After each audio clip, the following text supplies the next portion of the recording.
نہ حسد کرو، نہ دھوکہ دو، نہ انہیں ایک دوسرے کے ساتھ تم بغض و عداوت رکھو، ولا تدابروا، ایک دوسرے سے منہ مت پھیرو، روکھدانی مت کرو، ایک دوسرے سے پیٹھ مت پھیرو۔ چھوٹے چھوٹے معاملات، چھوٹی چھوٹی غلطیاں بڑی تباہی لاتی ہیں، ان سے گھر اجڑ جاتے ہیں ایک بندے کی کوتاہی سے۔ خذ العفو، قرآن حکم دیتا ہے معافی کو لازم کرو۔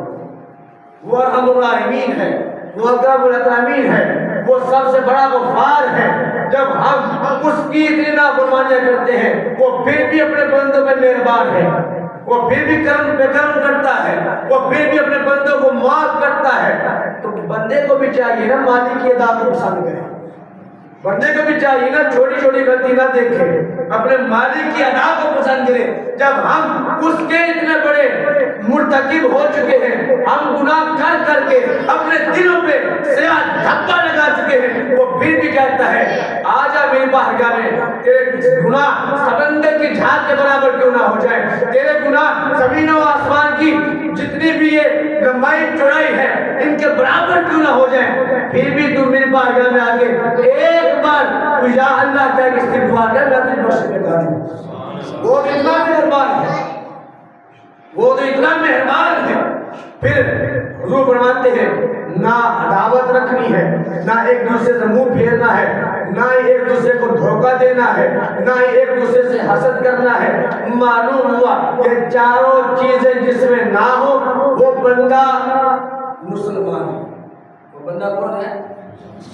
یہ بندہ مسلم کی شان بیان کر رہا ہوں، مومن کی نہیں، بندہ ہے مسلم کی۔ ابھی میں نے فرق واضح کیا، اسلام الگ ہے، ایمان الگ ہے۔ کلمہ پڑھ کے انسان اسلام میں آتا ہے، اور جو مصطفیٰ کہیں ان کو ماننے سے بندہ ایمان میں آتا ہے۔ پھر آگے فرمایا وَلَا يَبْغِي بَعْضُكُمْ عَلَىٰ بَعْضٍ عَلَىٰ بَيْعِ بَعْضٍ، تم میں سے کوئی اپنے بھائی کی بیع پر اس کے سودے پہ سودا نہ کرے۔ اگر تمہارا بھائی کسی چیز کو پسند کر بیٹھا ہے، وہ اس چیز کے مالک کے ساتھ اس کو خریدنے کے لیے گفتگو کر رہا ہے، تو اس کی گفتگو میں اپنی بات کو شامل نہ کرو۔ اگر وہ نہ خریدے پھر تم بات کر سکتے ہو، جب وہ بات کر رہا ہے تو اپنے بھائی کی بیع پہ بیعت مت کرو، اس کی خرید و فروخت پر خرید و فروخت مت کرو۔ یہ بندہ مسلم کی شان نہیں ہے۔ پھر حضور نے میدان عرفات میں خطبہ حجۃ الوداع میں فرمایا کونوا عباد اللہ اخوانا، اے اللہ کے بندو بھائی بھائی بن جاؤ، اے اللہ کے بندو بھائی بھائی بن جاؤ۔ تمہیں کیا پتا بھائی کا رشتہ کیسا ہے، تمہیں کیا خبر بھائی کا رشتہ کیسا ہے؟ اللہ کے لیے مصطفیٰ فرماتے ہیں اللہ کے لیے بھائی بھائی بن جاؤ۔ التقویٰ ہاہنا، تقویٰ یہاں دل پہ ہے۔ تقویٰ کدھر ہے؟ تقویٰ سب کو خیرات کرنے میں، نماز پڑھنے میں نہیں ہے، تقویٰ دل میں ہے۔ جس کا دل پاک ہے وہی بندہ تقویٰ کے معیار کو پا سکتا ہے، وہی بندہ تقوی کے معیار کو۔ حضور نے فرمایا مسلمان، دوسری حدیث میں، مسلمان کا بھائی ہے لا یحقرہ، اسے چاہیے کہ اپنے مسلمان بھائی کو حقیر مت جانے۔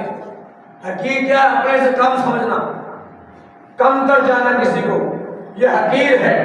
اور اسی میں دوسری حدیث کو سماعت کرنا، حضور فرماتے ہیں اگر کوئی بندہ کسی بندے کو یہ دیکھنا چاہے کہ یہ بندہ برا ہے، اس کا اسلام اور ایمان اچھا نہیں ہے، تو اس کے برا ہونے کے لیے، اس شخص کے برا ہونے کے لیے یہی کافی ہے اپنے مسلمان بھائی کو حقیر سمجھے، اپنے سے کم تر سمجھتا ہے۔ اللہ کے رسول نے تجھے سب سے برا کہا ہے، جو اپنے مسلمان بھائی کو حقیر سمجھے وہ سب سے برا ہے۔ اور فرمایا اگر کسی کو دیکھنا ہو کہ وہ سب سے اچھا ہے، من حسن اسلام المرء ترکہ ما لا یعنیہ، کسی کے اسلام کو اچھا جاننا ہو اس کے لیے ضروری یہی ہے کہ جن باتوں سے اس کا تعلق ہے ان کو چھوڑ دے، جن باتوں سے ترکہ ما لا یعنیہ، جن باتوں سے تمہارا کوئی تعلق نہیں ان باتوں کو چھوڑ دو۔ یہ بندہ مسلم کی شان ہے، وہ اپنے بھائی سے جھوٹ نہیں بولتا، اپنے بھائی سے خیانت نہیں کرتا، اپنے بھائی کو دھوکہ نہیں دیتا، اپنے بھائی سے حسد نہیں کرتا، اپنے بھائی سے بغض و عداوت نہیں رکھتا، اپنے بھائی کے ساتھ کسی قسم کا ایسا معاملہ نہیں رکھتا کہ جو اس کی ناراضگی کا سبب بنے۔ آؤ میں اب آپ کے سامنے بندہ مومن کی میں نے شان بیان کی ہے، بندہ مسلم کی شان بیان کی ہے۔ حضور نے فرمایا المؤمن کالبنیان للمؤمن، مومن کے لیے ایک دیوار کی مانند ہے، یشد بعضہ بعضا، جس دیوار کا بعض حصہ دوسرے بعض حصے کو مضبوط کرتا ہے۔ دیواریں جب مل جاتی ہیں تو ایک مضبوطی کو اختیار کرتی ہیں، فرمایا جب اہل ایمان مل جائیں گے تو اسلام کو اور ایمان کو گرانے والا کوئی نہیں ہو سکتا۔ جب درار پڑ جائے دیواروں میں، جب دیواریں جدا ہو جائے پھر کو گرانا آسان ہے، جب تک جڑی ہیں ان کو گرانا مشکل ہے۔ تو میں نے دوسری آیت پڑھی، بندہ مومن کی جان اللہ کی بارگاہ میں کس قدر عظیم ہے۔ ایک انسان کا قتل انسانیت کا قتل ہے، اور میں اسی پر اب آپ کے سامنے یہ آیات قرآنی اور حدیث سے بات کرنا چاہتا ہوں، ذرا توجہ سے سماعت کیجیے گا۔ ایک بندہ مومن کی رب کی بارگاہ میں شان کیا ہے، واپس گئے آمین باللہ ناجوان خالق لم یزل فرمایا ومن قتل نفسا بغیر نفس او فساد فی الارض فکأنما قتل الناس جميعا ومن احیاها فکأنما احیا الناس جميعا۔ رجپال عربی قلب ادھر نازل ہونے والے اللہ تبارک و تعالی نے نعرہ کلام قرآن مجید فرقان حمید کے اندر ارشاد فرمایا جرا کسی بندے نہ حق قتل کرے، جرا بندہ مومن نہ حق قتل کرے یا زمین کے اندر فساد پھیلائے، اور ایک جان کو قتل نہیں کیتا، ساری انسانیت کا ستیاناش کیتا ہے، اور تمام انسانوں کو قتل کیتا ہے، جنہیں ایک جان کو بچا لیا ہے، ظلم کو محفوظ کیتا، جنہیں ایک جان کو زندہ رکھا، وَكَأَنَّمَا أَحْيَا النَّاسَ جَمِيعًا، انہیں تمام انسانوں کو باقی رکھا۔ عرض کی رب ذوالجلال ایک انسان کا قتل انسانیت کا قتل کی میں ہو سکتا ہے؟ اللہ نے فرمایا قرآن نے پڑھا وَلَقَدْ كَرَّمْنَا بَنِي آدَمَ، ایسا بنی آدم بڑی عزت شان عطا فرمائی ہے، ایسا بنی آدم بندے مومن بڑا مقام و مرتبہ عطا فرمایا ہے، اتنا مقام و مرتبہ بندے مومن رہے کلمہ کا بیت اللہ کے سامنے کھڑے نے، سین حرم کے سامنے کھڑے نے، آپ نے کعبے میں مخاطب ہو کے فرمایا اے بیت اللہ تو بڑی عزت والا ہے، تو بڑی حرمت والا ہے، تیری بڑی شان ہے، لوگ تیرا طواف کر دینے، لوگ تیرے اندر لگنے والے حجر اسود پہ چوم دینے، لوگ تیری بڑی تعظیم کر دینے، تیری طرف منہ کر کے نمازاں پڑھ دینے، تو بڑی عزت مقام والا ہے، لیکن یاد رکھ ایک بندہ مومن کی حرمت دینا کئی گنا زیادہ ہے۔ میرا امتی جڑا صاحب ایمان ہے وہ دی عزت شان وہ دی حرمت دینا والے کئی گنا زیادہ ہے، اس لیے کہ اللہ نے اپنے محبوب کے امتیاں اپنے بنی آدم بڑی شان سے مرتبہ عطا فرمایا ہے۔ اللہ خالق کائنات فرمایا وَمَن يَقْتُلْ مُؤْمِنًا مُتَعَمِّدًا فَجَزَاؤُهُ جَهَنَّمُ خَالِدًا فِيهَا وَغَضِبَ اللَّهُ عَلَيْهِ وَلَعَنَهُ وَأَعَدَّ لَهُ عَذَابًا عَظِيمًا۔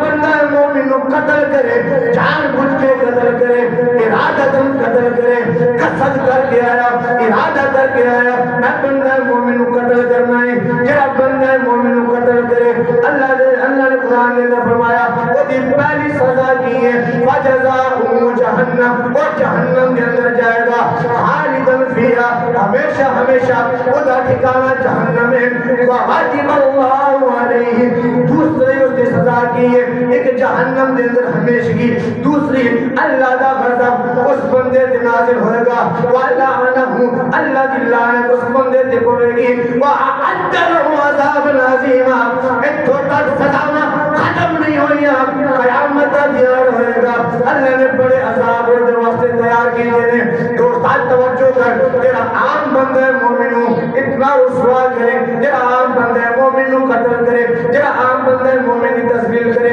رب نے اتنیاں وہ جو واسطے سزاواں رکھیاں نے، اور جڑا اہل بیت دا گستاخ ہوئے، جڑا صحابہ رسول دا گستاخ گستاخ ہوئے جڑا اللہ دے پاک نبیاں دے گستاخ ہوئے او دی سزا کیویں ہوئے گی او دی سزا رب نے کیسی تیار کی ہونی ہے ایک عام بندے دی بندے مومن دے نال ذلت اور رسوائی کرنے والے دی سزا ہے اور ذلیل کرنے والے دی سزا ہے اور قتل کرنے والے دی سزا ہے ہاں میری ملت نوجوان تیرے تے لجپال نبی علیہ الصلوۃ والسلام نے پیارے پروردگار نے ارشاد فرمایا ہے اللہ رب العزت نے ارشاد فرمایا میں اپنی زمین کے اندر انسان کو بنائے تے خلیفہ بنا کے بھیجا ہے انسان اس زمین تے میرا نائب میرا خلیفہ ہے میں انہوں اپنے دستے قدرت نال پیدا فرمایا پھر رب ذوالجلال نے اعلان فرمایا کہ بظاہر خلیفہ ہے بظاہر انسان ہے لیکن اس انسان کو میں بطور عمارت کھڑا کر کے رکھا ہے اے انسان میں خدا کی عمارت ہے جب میری عمارت گرائے گا میں وہ دے دل لعنت نازل کراں انسان خدا دی عمارت ہے انہوں گرانا مطلب انہوں اذیت دینا انہوں قتل کرنا میری ملت نوجوان حضور علیہ السلام نے ارشاد فرمایا اگر کوئی کسی بندہ مومن نہ حق قتل کرے نہ حق قتل کرے حق دے ہونا حق دے قتل کرنا الگ چیز ہے نہ حق قتل کرنا الگ چیز ہے حق دے قتل تو کی مراد ہے یا ایھا الذین آمنوا کتب علیکم القصاص بالقتل اگر کسی نے تہاڈا کوئی بندہ مارے تہاڈے تے لازم ہے تسی اونوں قتل کرو لیکن پھر بھی قرآن نے آکھیا فمن عفی لہ من خیر اور جڑا مارن دے باوجود وہ قتل کرن دی طاقت رکھتا ہے لیکن قتل نہ کرے انہوں معاف کرے ایک کم چنگا ہے وجہ کی ہے قتل انسانیت نو اللہ تبارک و تعالی نے ناپسند فرمایا ہے اس لیے کہ اللہ نے فرمایا انسان میری عمارت ہے وہ محشر کے اندر قاتل جانے تے مقتول جانے دنیا دے اوتے انسان قتل نہ کرنا حکم دتا گیا ہے حالانکہ تسی اپنے قاتل اپنے مقتول دے قاتل مار بھی سکتے تھے قرآن کا حکم ہے کہ قاتل ہو کہ سانس دے کر مارو لیکن پھر بھی اللہ فرمایا کہ معاف ٹھیک کرنا ہے معاف بندہ مومن کی قتل کی مذمت اللہ کے ہاں دیکھو حضور علیہ السلام نے فرمایا ایک بندہ مومن کو کتنے تو جو ایک بندہ مومن کو نہ حق قتل کرنا اللہ کے ہاں پوری دنیا کے ختم ہو جانے سے بہت بڑا گناہ ہے ایک طرف پوری دنیا منیمٹ ہو جائے ایک طرف نہ حق مسلمان کا قتل ہو جائے تو حضور فرماتے ہیں کہ یہ بہت بڑا گناہ ہے رب کی بارگاہ میں کسی کو نہ حق قتل کرنا کسی کو نہ حق قتل کرنا یہ رب کی بارگاہ میں بہت بڑا گناہ ہے دنیا کے مٹ جانے سے بڑا گناہ ہے اس کی وجہ کیا ہے انسانیت کا قتل ایک قتل تو کیوں قرار دیا گیا اس کی وجہ یہ ہے کہ جب ایک انسان کسی کو قتل کرے گا تو وہ دوسروں کو موقع فراہم کرے گا جرأت مندی کا کہ تم بھی اپنے مسلمان بھائی کا قتل کرو وہ مارے گا ایک بندے کا قتل کرنا جرأت مندی کے ساتھ وہ دوسرے کو قتل پہ ابھارے گا تو اللہ نے ایک جان کے قتل کو ساری انسانیت کا قتل اس نے قرار دیا تاکہ کوئی کسی مسلمان بھائی کا خون نہ بہائے کسی مسلمان بھائی کا خون نہ بہائے اور اس کی سزا بھی یہ رکھی ہے کہ ایک جہنم میں ہمیشگی ہے جہنم میں ہمیشگی سے مراد یہ ہے اگر توبہ کر کے دنیا سے چلا گیا تو پھر ہو سکتا ہے مالک مہربان ہو جائے بغیر توبہ کے مرا تو اس کے لیے ہمیشگی ہے جہنم میں لیکن پھر بھی اگر مالک کرم کرے تو اسے جنت داخلہ عطا فرمائے وہ مالک ہے لیکن قرآن نے ایک نص بیان کی ہے وَمَن يَقْتُلْ مُؤْمِنًا مُتَعَمِّدًا فَجَزَاؤُهُ جَهَنَّمُ خَالِدًا فِيهَا ایک بندے مومن کو جان بوجھ کے قتل کرنا خود کو جہنم میں ہمیشہ ہمیشہ کے لیے دھکیلنا یہ دیکھیے میں آخر ایک بات کرنا چاہتا ہوں اس پر گفتگو مکمل ہے کہ اللہ نے بندہ مومن ہو یا غیر مومن اس کے قتل کو اللہ نے کس قدر ناپسند کیا؟ اللہ کے نبی حضرت داؤد علیہ السلام. کون؟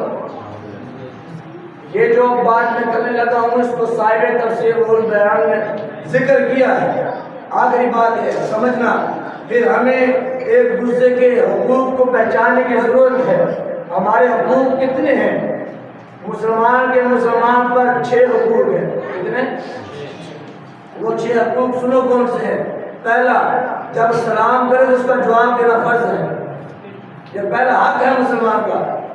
دوسرا، جب کوئی دعوت دے تو اس کی دعوت کو قبول کرنا حق ہے. وہاں جا کر تم کھاؤ یا نہ کھاؤ لیکن اس کی دعوت کو قبول کرنا تم پہ لازم ہے تاکہ اس کا دل نہ ٹوٹے. تیسرا، جب وہ چھینک مارے تو اس کے جواب میں یرحمک اللہ کہنا، اس کی چھینک کا جواب دینا ضروری ہے. تو چھینکنے والے کو الحمدللہ کہنا ضروری ہے تاکہ پھر سننے والا اس کا جواب دے یرحمک اللہ کے ساتھ. چوتھا کیا ہے؟ چوتھا حق یہ ہے اگر بیمار ہو جائے تو اس کی عیادت کے لیے جانا ضروری ہے. بیمار ہو جائے تو اس کی عیادت کرنی ہے، اس کا پتہ لینے جانا ہے. 5واں حق یہ ہے اگر مر جائے تو اس کے جنازے میں شریک ہونا ہے. چھٹا حق کیا ہے؟ چھٹا حق یہ ہے اگر وہ تم سے کوئی بھلائی مانگے تو اسے بھلائی دو، اس سے خیر خواہی کرو، اس سے اچھائی کے کاموں میں نصیحت کرو. میں حضرت داؤد علیہ السلام کی بات کرنے لگا تھا. مختصر وقت میں آخری بات کر کے گفتگو سمیٹنا چاہتا ہوں. اللہ کے نبی حضرت داؤد علیہ السلام آپ نے مسجد اقصیٰ کی تعمیر شروع کی. مسجد اقصیٰ کی تعمیر شروع کی. جب تعمیر مکمل ہوتی ہے عمارت گر جاتی ہے. تعمیر کرتے ہیں، تعمیر کو مکمل کیا، جیسے مکمل ہوئی عمارت گر گئی. رب کی بارگاہ میں عرض کی مولا ایسا کیوں ہو رہا ہے کہ میں تعمیر کرتا ہوں تعمیر کے بعد عمارت گر جاتی ہے، اس کی وجہ کیا ہے؟ اللہ تبارک و تعالیٰ نے فرمایا اے میرے پیارے پیغمبر، جس کے ہاتھوں سے میرے مخلوق کا خون بہا ہو میں خدا پسند نہیں کرتا میرے گھر کی تعمیر اس کے ہاتھوں سے. پھر آپ نے عرض کی مولا تیرا حکم تھا، وہ نہ حق میں نے قتل نہیں کیے، جن کو قتل کیا ہے وہ تیرے کہنے پہ کیا تھا. اور یاد رکھیں نبی کبھی اپنی مرضی نہیں کرتا. نبی رب کے حکم کے بغیر کوئی عمل نہیں کرتا. نبی جو بھی کرتا ہے رب کے حکم پہ کرتا ہے. آپ نے عرض کی مولا میں نے کسی کو نہ حق نہیں قتل کیا، تیرے کہنے پر جو تیرے دین کے خلاف تھے ان کو قتل کیا ہے. تو اللہ تبارک و تعالیٰ نے فرمایا اے پیارے داؤد جو بھی تھا یہ تو میرے بندے نا، داؤد جیسا بھی ہو قتل کیے ہیں وہ نہ حق ہو یا حق پر ہو لیکن تھے تو میرے بندے. داؤد علیہ السلام نے اس کی مولا بتا اب اس گھر کو کون تعمیر کرے گا؟ فرمایا اب اس کے لیے سلیمان علیہ السلام کو ہم نے انتخاب کیا. پھر آپ نے وہ قرآن میں پڑھیے گا حضرت سلیمان علیہ السلام کھڑے رہے عصا پر، آپ کی وہیں پہ اللہ تبارک و تعالیٰ نے روح کو قبض کر لیا لیکن آپ کا جسم سلامت رہا. روایات میں آتا ہے 1 سال تک آپ اسی عصا پہ کھڑے رہے. مرنے کے بعد جیسے ہی مسجد اقصیٰ کی تعمیر مکمل ہوئی آپ کے عصا کو دیمک نے کھانا شروع کیا تو دیمک کے کھانے سے عصا نیچے سے کمزور پڑ کے جب ٹوٹ گیا تو آپ نیچے گر گئے. اس وقت شیاطین کو جنات کو علم ہوا کہ حضرت سلیمان علیہ السلام کی روح قبض ہو چکی ہے. تو اللہ نے پھر ان سے یہ پاک فریضہ سر انجام دیا. انہوں نے اس عمل کو تعمیر کیا، مسجد اقصیٰ کی بنیاد رکھی. اللہ تبارک و تعالیٰ سے دعا ہے اللہ تبارک و تعالیٰ ہمیں حقوق مسلم ادا کرنے کی توفیق عطا فرمائے.